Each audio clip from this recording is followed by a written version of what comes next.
फिर आप कैसा करा जाए। उन्होंने कहा तो इनके गण ले जाओ। उन्होंने गण आप कैसे, क्योंकि गोलजू पहले चले गए और गण बाद में ले आते हैं तो बहुत सारी दिक्कत हो जाती है।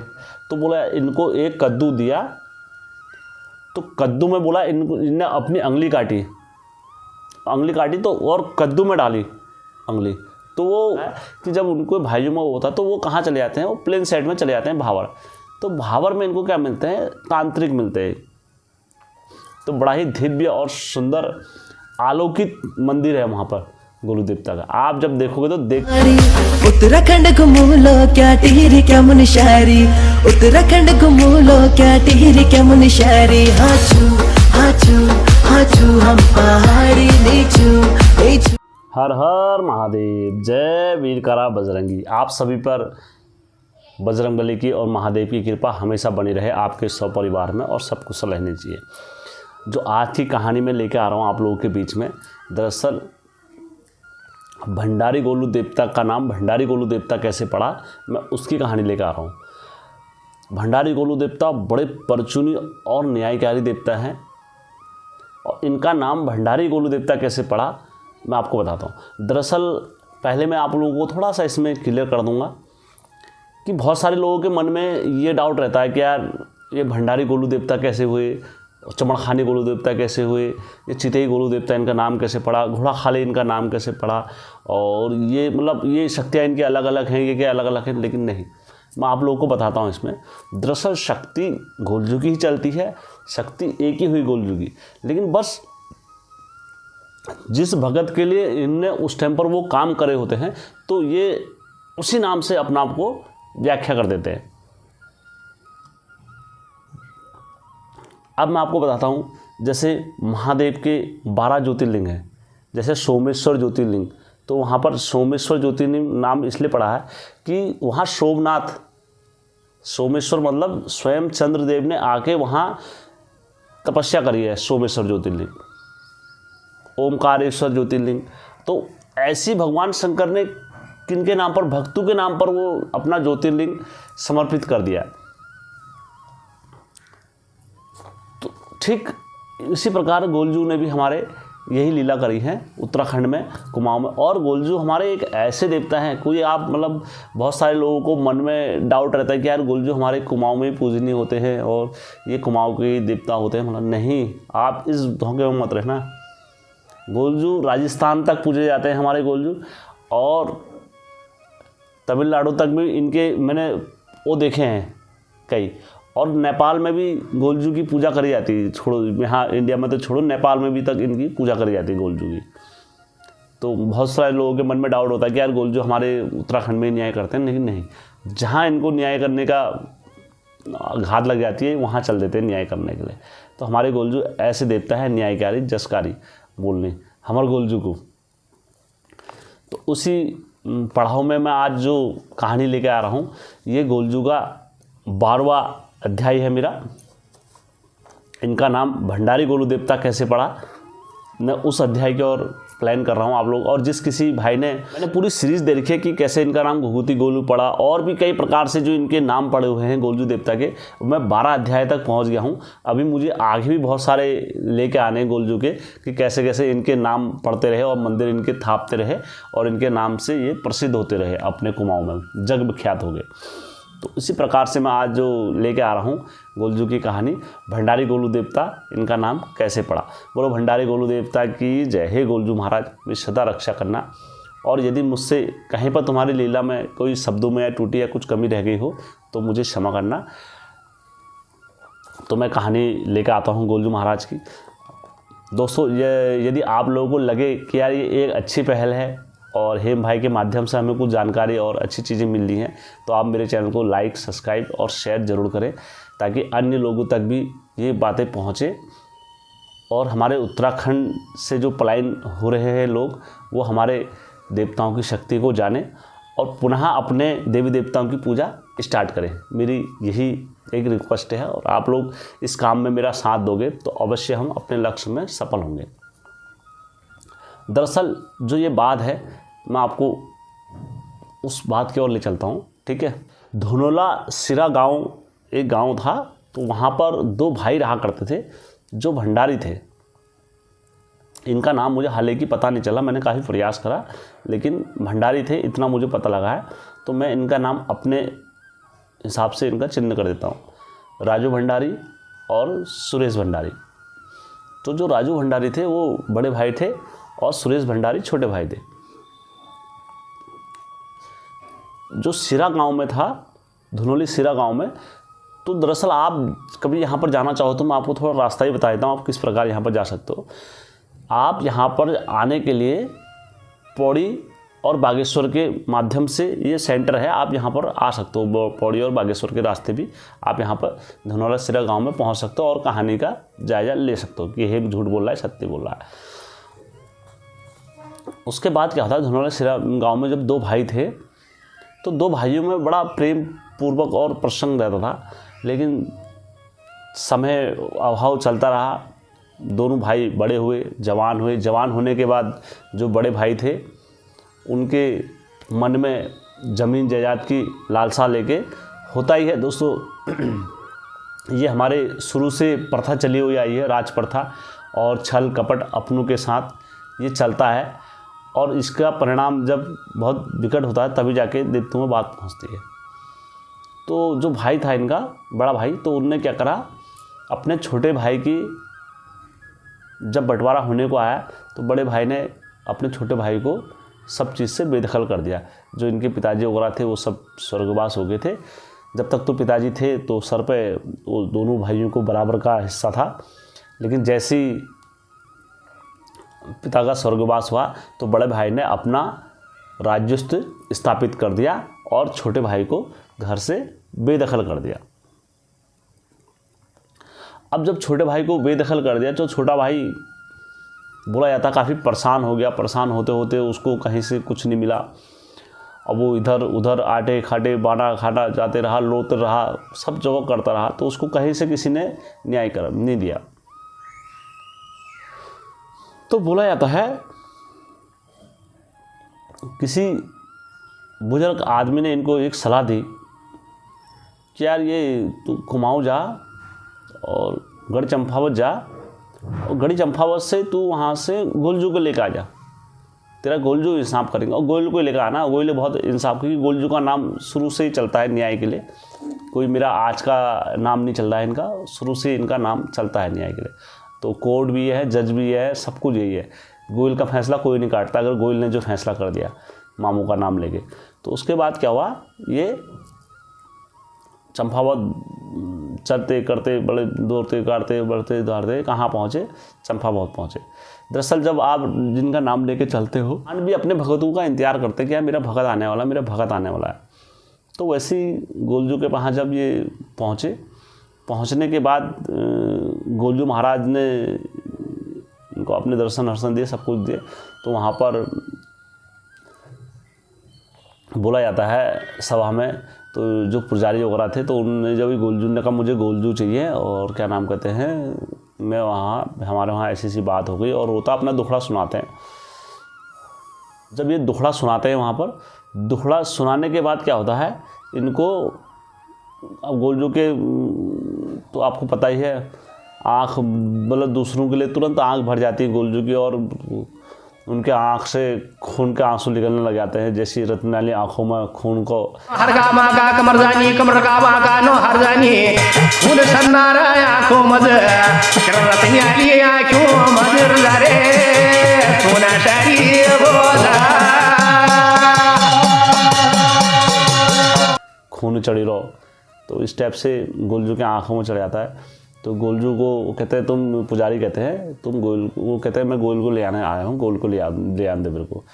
तो पुजारी कहते हैं तू गोयल को ले आके क्या करेगा, गोयल को ले आके क्या करेगा, तो इनके साथ में इनके गणों को ले जा। उन्होंने कहा नहीं मुझे गोलजू चाहिए बस। उन्होंने कहा तुझे गोलजू चाहिए, उन्होंने कहा हाँ मुझे गोलजू चाहिए। तो उन्होंने कहा ठीक है तो गोयल को ले जा। महाराज गोलजू को लेकर आ गए। अब जब गोलजू को लेकर आ गए तो इनने अपने वहाँ स्थापित कर दिया गोलजू को। इन्हें गोलजू मेरा इंसाफ करना, मेरा फैसला करना तुम्हारे हवाले है, सब कुछ तुम्हारे हवाले है। तो ये सुबह शाम धूपबत्ती वगैरह करते रहे, सब कुछ करते रहे। तो अब वो कोई चीज़ का इंसाफ नहीं हुआ। 1 महीना बीत गया, 2 महीने बीत गए, 3 महीने बीत गए, बीतते बीतते करते करते कितने हो गए, 6 महीने हो गए। 6 महीने बाद क्या हुआ, इन्होंने कहा अरे अब तो फैसला नहीं करते हैं। इन्होंने कहा ये पुनः कहाँ चलेगी, दोबारा फिर चंपावत गए, गढ़ी चंपावत। जब गढ़ी चंपावत में गए वहाँ पर, तो गढ़ी चंपावत में फिर इन्होंने वहाँ कहा यार गोलजू तो वहाँ फैसला ही नहीं करा, शायद मैं किसी मेरे से कोई गलती तो नहीं होगी। तो जो पुजारी वगैरह थे तो उन्होंने कहा तुम किसको ले गया है। तो इससे हमने पहले ही बोला था कि गोलजू किसी का अहित नहीं करते, किसी का बुरा नहीं करते। गोलजू तो देव स्वरूप में है, अगर तू इनको ले आएगा तो ये कुछ नहीं करेंगे, इनके गण ले जा। तू गण माना ही नहीं, तू बोला है तूने माना ही नहीं, तू हमने क्या करे, हम तू तो ले गया ऐसी। उन्होंने कहा अब, उन्होंने कहा फिर आप कैसा करा जाए। उन्होंने कहा तू इनके गण ले जा। उन्होंने गण अब कैसे, क्योंकि गोलजू पहले चले गए और गण बाद में ले जाते हैं तो बहुत सारी दिक्कत हो जाती है, क्योंकि उनको हर समय गोलजू के साथ जाते हैं तो सब कंट्रोल में रहते हैं, लेकिन अब गोलजू के बगैर गोलजू के ले जाना है इनको तो बड़ी दिक्कत हो जाती है। तो बोला जाता है जो पुजारी थे उन्होंने कहा तुमको इनको खून पिलाते हुए ले आना पड़ेगा।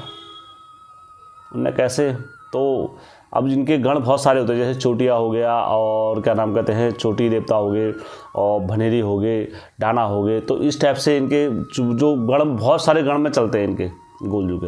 तो उन्होंने कहा कैसे ले जाए, इनको कैसे ले आए।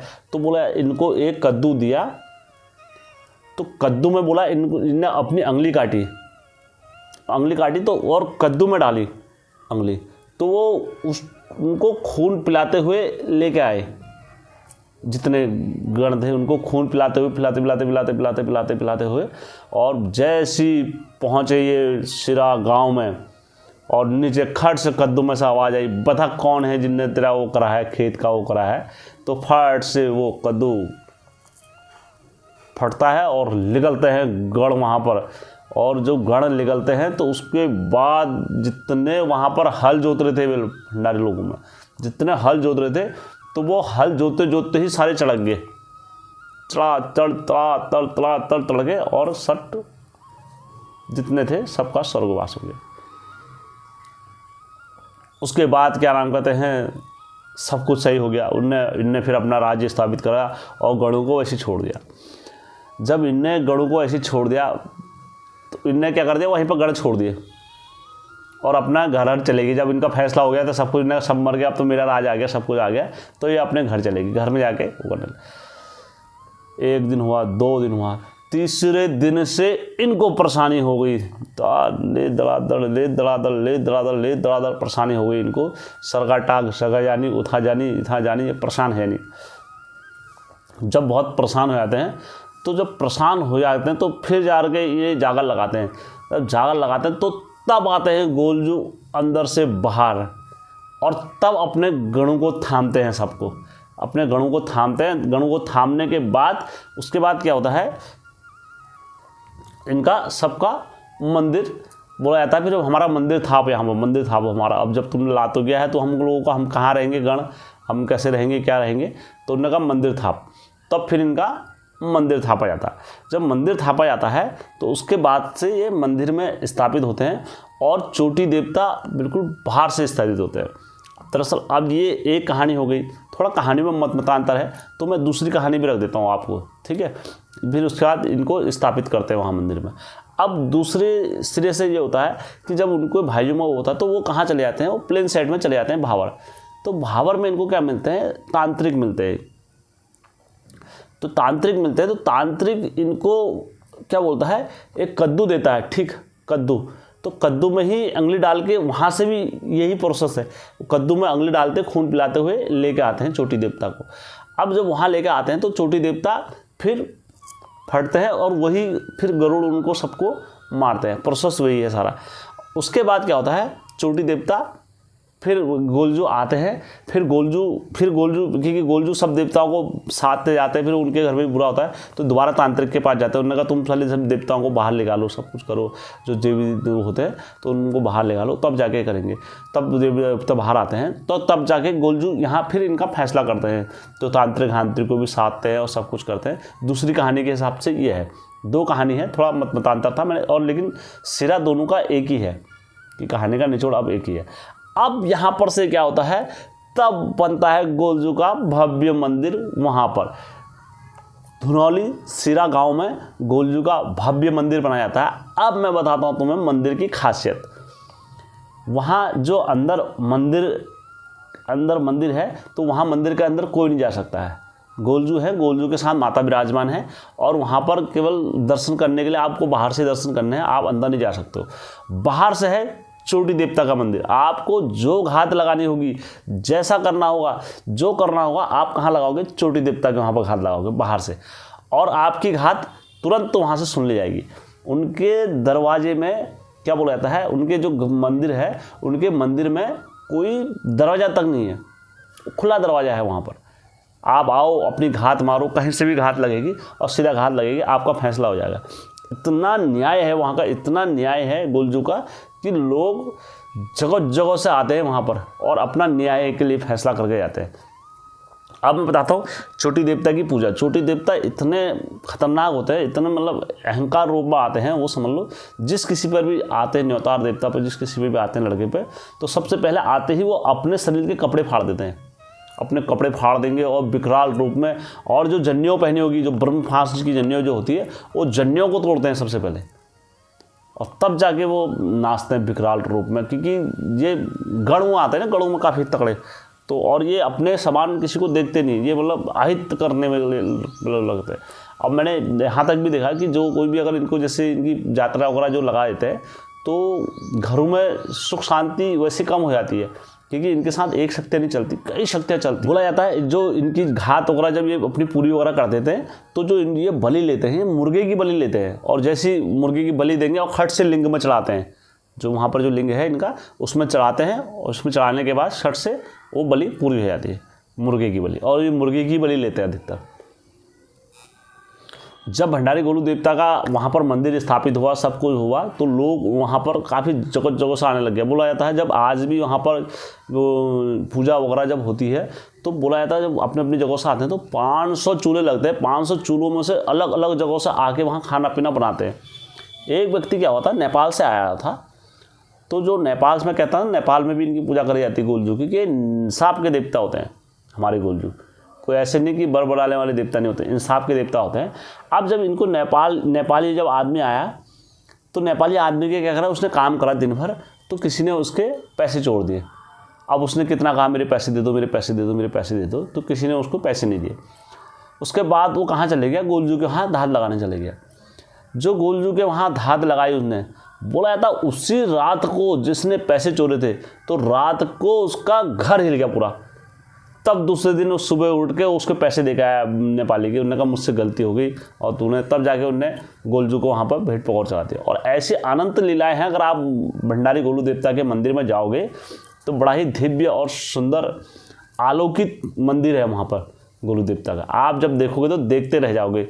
सुंदर छवि, मोहनी सी सूरत डोली में बिठाए रखते हैं। आप जब देखोगे तो मतलब अंदर जाने की अनुमति किसी को देते भी नहीं है वहाँ पुजारी लोग जो है मंदिर में। सिर्फ वही मतलब उनको श्रृंगार वगैरह जो भी करना है गोलजू का वही करते हैं। तो ऐसी भंडारी गोलू देवता की लीला है, और ऐसे भंडारी गोलू देवता हमारे उत्तराखंड में न्याय करते हैं और न्याय के देवता हैं। तो इसमें दोस्तों मैंने अपनी कहानी पूरी विवेक और ज्ञान के हिसाब से दी है। यदि इसमें मुझसे कहीं पर टूटी या कमी रह गई हुई तो मैं आप लोगों से क्षमा चाहता हूँ दोस्तों।